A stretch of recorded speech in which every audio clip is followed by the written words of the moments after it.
Hello everyone, welcome to learning enthusiast. So हमने जो series start की हुई है बेसिक अकाउंटिंग टर्म्स की, ये उस सीरीज़ का 5th पार्ट यानी कि लास्ट पार्ट है।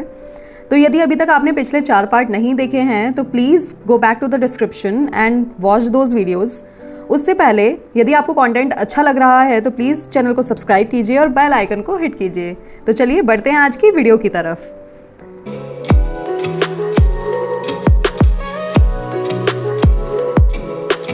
आज हम समझेंगे बैलेंस शीट के सबसे इंपॉर्टेंट 2 टर्म्स को, लायबिलिटीज और एसेट्स।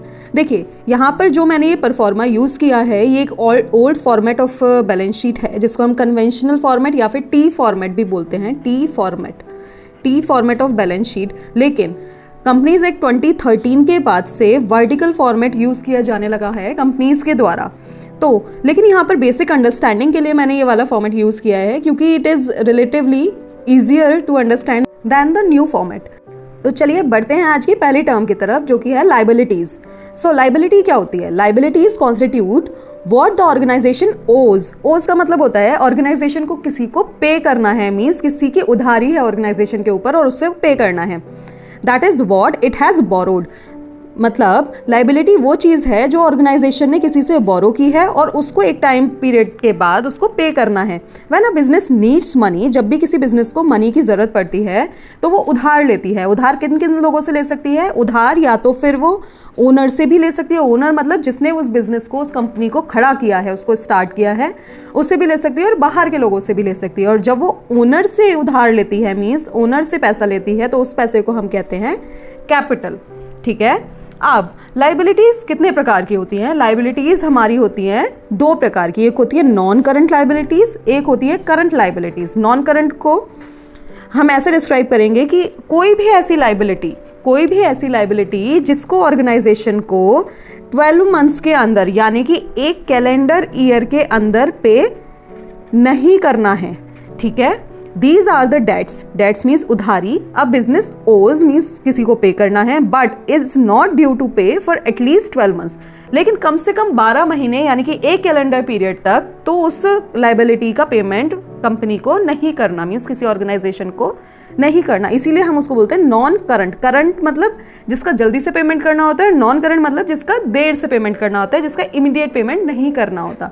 अब इसका उल्टा करंट लायबिलिटीज किसे बोलेंगे? Current liabilities are those liabilities that a business owes, जो बिजनेस ने उधार लिया है, and is due to pay within 12 months, means इसी फाइनेंशियल ईयर के अंदर, यानी कि सपोज फाइनेंशियल ईयर हमारा स्टार्ट हुआ 1 अप्रैल से लेके 31 मार्च तक, तो इसी 12 महीने के अंदर ये लायबिलिटी को पे ऑफ करना है। इसीलिए इस लायबिलिटी को क्या बोलते हैं हम? Current liabilities. ठीक है। अब चलिए एग्जाम्पल देख लेते हैं कि example of non current liabilities कौन कौन से हैं। The first example of non current liabilities capital. Capital क्या होती है? देखिए हमने अभी समझा कि कैपिटल क्या होती है। कोई भी ऐसा पैसा जो ओनर ने खुद से बिजनेस में लगाया हुआ है उसे हम कहते हैं कैपिटल। और उसको लायबिलिटी क्यों बोलते हैं? लायबिलिटी हम उसे इसलिए बोलते हैं क्योंकि ओनर अलग होता है और बिजनेस अलग एक एंटिटी होती है। ये हम एंटिटी कॉन्सेप्ट में पढ़ चुके हैं। बेसिक कॉन्सेप्ट्स के पार्ट 1 या पार्ट 2 में हम इस चीज़ को पढ़ चुके हैं। आप प्लीज़ वो वीडियो देखिए, उससे आपको ज़्यादा अच्छे से समझ आएगा कि कैपिटल को हम लायबिलिटी क्यों बोलते हैं। क्योंकि ये बिजनेस ओनर को पे करनी होती है, दैट कंपनी ओज फ्रॉम इट्स ओनर। अब रिजर्व्स क्या होते हैं? रिजर्व्स हमारा सेकंड एग्जांपल है। Reserves means excess amount of profit. एक प्रॉफिट होता है, प्रॉफिट जब ज़्यादा होता चला जाता है, कुछ प्रॉफिट तो शेयर होल्डर्स में या फिर जो ओनर्स हैं उनमें बांट दिया जाता है और उसका कुछ पार्ट जो है रिजर्व के रूप में फ्यूचर के लिए रख लिया जाता है। इसीलिए हम उसको नॉन करंट लायबिलिटीज की श्रेणी में लाते हैं क्योंकि उसे अभी तुरंत के तुरंत या फिर इसी कैलेंडर ईयर में पे नहीं करना है। अब थर्ड एग्जांपल है लॉन्ग टर्म लोन। जब भी ऑर्गेनाइजेशन कोई ऐसा लोन लेती है जिसे उसे 12 महीने के अंदर यानी कि 1 साल के अंदर अंदर पे नहीं करना है, उसे हम बोलते हैं long term loans that are liable to be repaid after 12 months. इसीलिए हमने उसे नॉन करंट लायबिलिटी की श्रेणी में रखा है। अब है बात डिबेंचर की। डिबेंचर्स क्या होते हैं? डिबेंचर्स भी एक तरीके का लोन एग्रीमेंट ही होता है बट इन पेपर फॉर्मेट, जिस पर यह भी लिखा होता है कि आपको कितने परसेंटेज के हिसाब से इंटरेस्ट पे करना है, मीन्स ऑर्गेनाइजेशन को किस परसेंटेज के हिसाब से इंटरेस्ट पे करना है, वो भी इस पेपर में लिखा रहता है। एक तरीके के पेपर बॉन्ड होते हैं, a kind of loan papers. तो उसके बाद है बारी लॉन्ग टर्म लीज ऑब्लिगेशंस की। मींस लीज पर अगर कोई ज़मीन रखी गई है तो उसका अमाउंट जो पे करके उसको छुड़ाना है उस लैंड को, उसको भी हम नॉन करंट लाइबिलिटीज़ की कैटेगरी में रखेंगे, क्योंकि वो हमारी लॉन्ग टर्म नेचर की होती है। ठीक है, अब बात करें करंट लाइबिलिटीज़ के एग्जाम्पल की, तो पहला एग्जाम्पल है हमारा क्रेडिटर्स। क्रेडिटर्स मतलब ऐसे लोग ऐसे पर्सन्स जिनसे हमने माल परचेज किया है लेकिन पेमेंट अभी तक उनका नहीं किया है। ठीक है, उनको हम बोलते हैं क्रेडिटर्स। उसके बाद बारी आती है अकाउंट्स पेबल की। देखिए अकाउंट्स पेबल यानी कि ट्रेड पेबल्स, इसको हमने बेसिक अकाउंटिंग टर्म पार्ट 2 में शायद समझाया है बहुत डिटेल में, तो आप वहाँ जाकर इसको अच्छे से समझ सकते हैं। बाकी बात आती है थर्ड शॉर्ट टर्म डेट्स की। शॉर्ट टर्म डेट्स वो होते हैं जिनका पेमेंट 12 मंथ्स के अंदर अंदर करना होता है। मीन्स एक फाइनेंशियल ईयर के अंदर अंदर उनका पेमेंट करना होता है। अब बैंक ओवरड्राफ्ट का मतलब क्या होता है? बैंक ओवरड्राफ्ट वो होता है जो कि बैंक से पैसा उधार लिया जाता है। बैंक ओवरड्राफ्ट होता है बैंक से लोन लेना। एक तरीके से आपका बैंक किसी बैंक में अकाउंट है और उस बैंक अकाउंट की जो लिमिट है उससे ज़्यादा का आपने उसमें से विड्रॉ किया हुआ है, उसे बोलते हैं बैंक ओडी। इसीलिए उसकी जो लिमिट होती है वो लगभग 1 साल के अंदर ही पे करने की होती है, अदरवाइज इंटरेस्ट के रूप में चार्जेस बढ़ते रहते हैं। इसीलिए उसे हम करंट लाइबिलिटीज़ की कैटेगरी में रखते हैं। अब बात आती है अक्रूड एक्सपेंसेस की। अक्रूड एक्सपेंसेस वो होते हैं जो अभी तक पे नहीं हुए लेकिन उनकी जो उनके बेनिफिट्स हैं वो हम ऑलरेडी ले चुके हैं, लेकिन उनका पेमेंट अभी तक नहीं किया जा चुका है। ठीक है, उनका पेमेंट हम अभी तक नहीं कर पाए हैं लेकिन उनके बेनिफिट्स हम ले चुके हैं।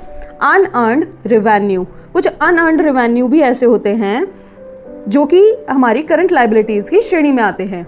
ठीक है, चलिए अब बात आती है असेट्स की। असेट्स क्या होती है? देखिए असेट्स हमारा बैलेंस शीट का जो दूसरा ये मेन पार्ट था उसे हम बोलते हैं असेट्स। ठीक है, असेट्स की ये 2 कैटेगरीज है, फिक्स्ड असेट्स, करंट असेट। तो चलिए समझते हैं असेट क्या है। पहले समझते हैं असेट्स क्या हैं।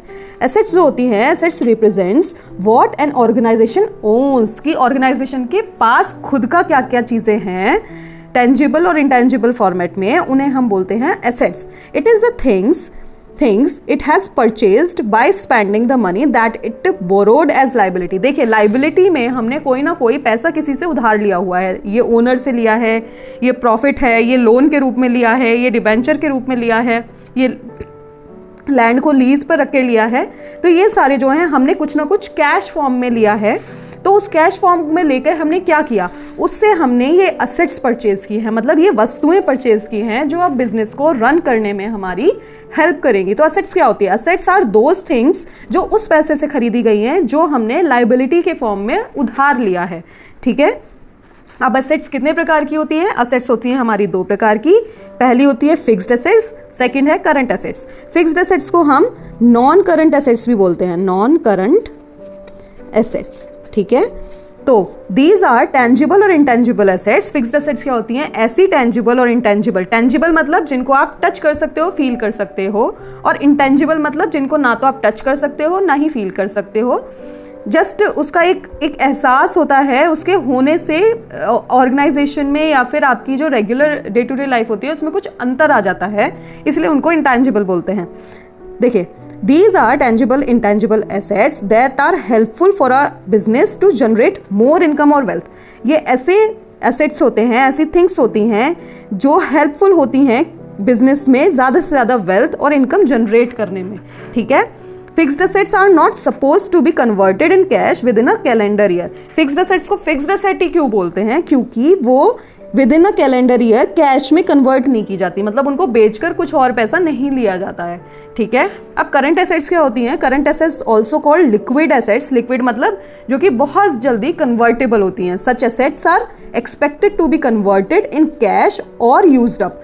ऐसी एसेट्स जिनको जल्दी से जल्दी या तो within a calendar year use किया जा चुका होगा या फिर उनको कैश के फॉर्म में कन्वर्ट किया जा चुका होगा, इसीलिए उन्हें करंट एसेट्स की श्रेणी में रखा जाता है।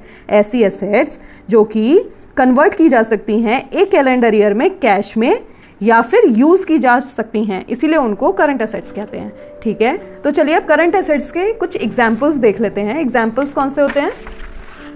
करंट एसेट्स के एग्जाम्पल से पहले हम देखेंगे फिक्स्ड एसेट के एग्जाम्पल। फिक्स्ड एसेट कौन सी है हमारी? लैंड।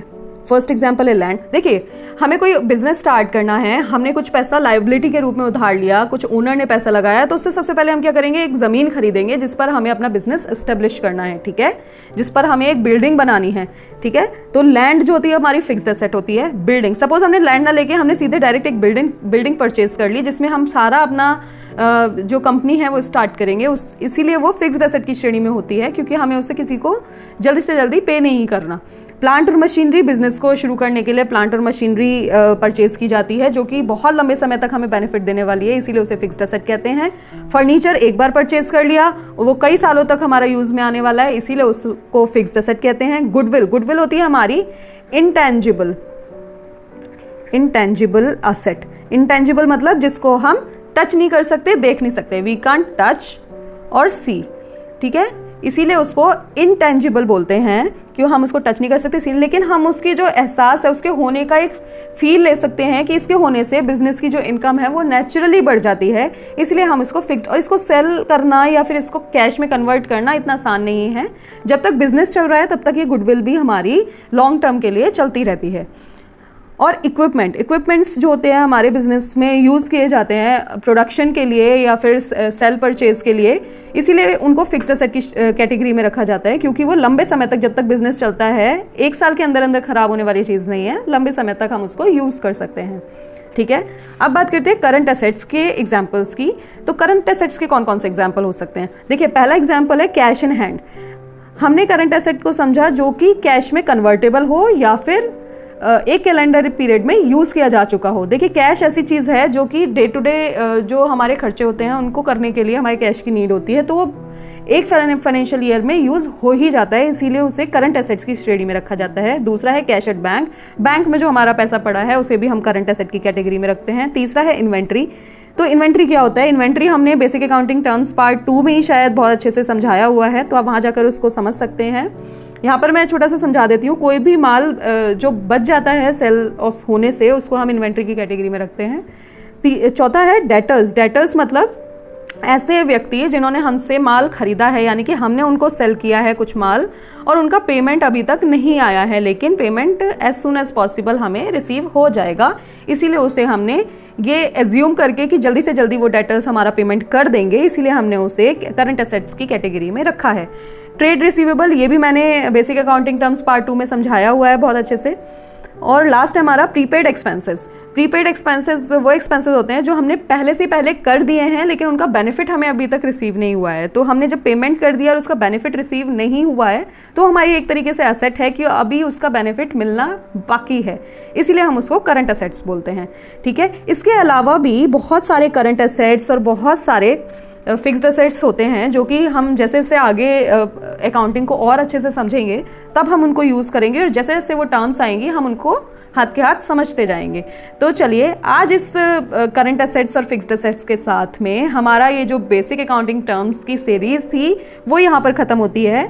मैंने ज़्यादा से ज़्यादा अकाउंटिंग टर्म्स को इंक्लूड करने की कोशिश की है अपनी इन सीरीज़ में। यदि फिर भी कोई अकाउंटिंग टर्म रह गई हो और आपको वो समझनी हो तो आप कमेंट बॉक्स में कमेंट करके मुझे बता सकते हैं, मैं उसके लिए अलग से वीडियो बना दूंगी, तो जिससे आप उसको ज़्यादा से ज़्यादा अच्छे से समझ सकें। तो चलिए, आज के लिए आज की वीडियो में बस इतना ही। So keep in touch, do subscribe to my channel, और कंटेंट अच्छा लग रहा है तो प्लीज़ वीडियो को लाइक कीजिए और बेल आइकन को हिट कीजिए और अगली वीडियो का वेट कीजिए। Till then, take care, bye bye.